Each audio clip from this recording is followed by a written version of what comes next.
ধন্যবাদ ভাই, খুব ভালো লাগছে। আপনার এই সম্মান আমাদের জন্য গর্বের, এটা আমার সৌভাগ্য। ব্রেকিং নিউজ, থমকে গেছে পুরো বাংলাদেশ। দীর্ঘ প্রতীক্ষার অবসান ঘটিয়ে 2026-এর নির্বাচনী ফলাফলের চূড়ান্ত ঘোষণা এলো। এইমাত্র সংবাদ সম্মেলনে ডক্টর ইউনূস একটি ঐতিহাসিক ঘোষণা দিলেন।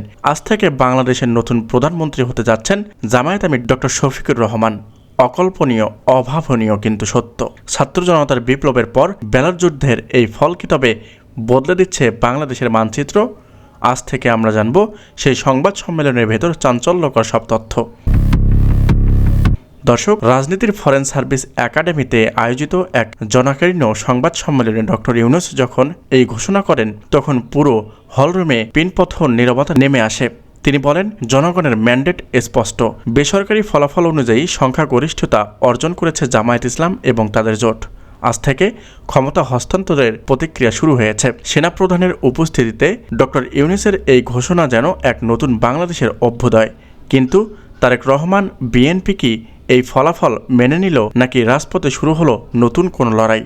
জামায়াত ইসলামের সদর দপ্তরের এখন বাঁধ ভাঙ্গা জোয়ার। ডক্টর শফিকুর রহমান, যিনি দীর্ঘ সময় প্রতিকূলতার মাঝে দল কুচিয়েছেন, আজ তিনি রাষ্ট্রের সর্বোচ্চ আসনে। নির্বাচনের পরিসংখ্যান দেখা যাচ্ছে দেশের 160টির বেশি আসনে দাঁড়িপাল্লার প্রতীক এককভাবে জয়ী। তরুণ প্রজন্মের একটি বিশাল অংশ এবং ধর্মপ্রাণ ভোটারদের ভোটেই কি তবে শফিকুর রহমানকে প্রধানমন্ত্রীর চেয়ারে বসল? সংবাদ সম্মেলনের পর আমির ডক্টর শফিকুর রহমান দেশবাসীর উদ্দেশ্যে কি বার্তা দিলেন তা জানতে ভিডিওটি শেষ পর্যন্ত দেখুন। অন্যদিকে নয়াপল্টন থেকে গুলশান, বিএনপি শিবির এখন শোকের ছায়া। তারেক রহমানের প্রধানমন্ত্রী হওয়ার স্বপ্ন যেন কোটি ভক্ত দেখিয়ে দিলেন, তা কি তবে এক নিমেষে শেষ? শোনা যাচ্ছে তারেক রহমান এই নির্বাচনকে সূক্ষ্ম কারচুপি নির্বাচন বলে অভিহিত করেছেন। তবে কি ডক্টর ইউনূসের অধীনে এই নির্বাচন আন্তর্জাতিক পর্যবেক্ষকরা স্বচ্ছ বলছেন?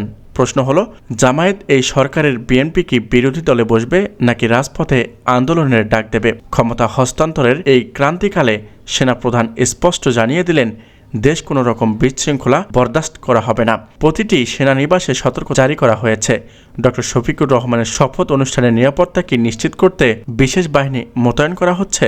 ডক্টর ইউনূস তার ভাষণে বলছেন, আমরা একটি গণতান্ত্রিক ধারা উপহার দিতে পেরে গর্বিত।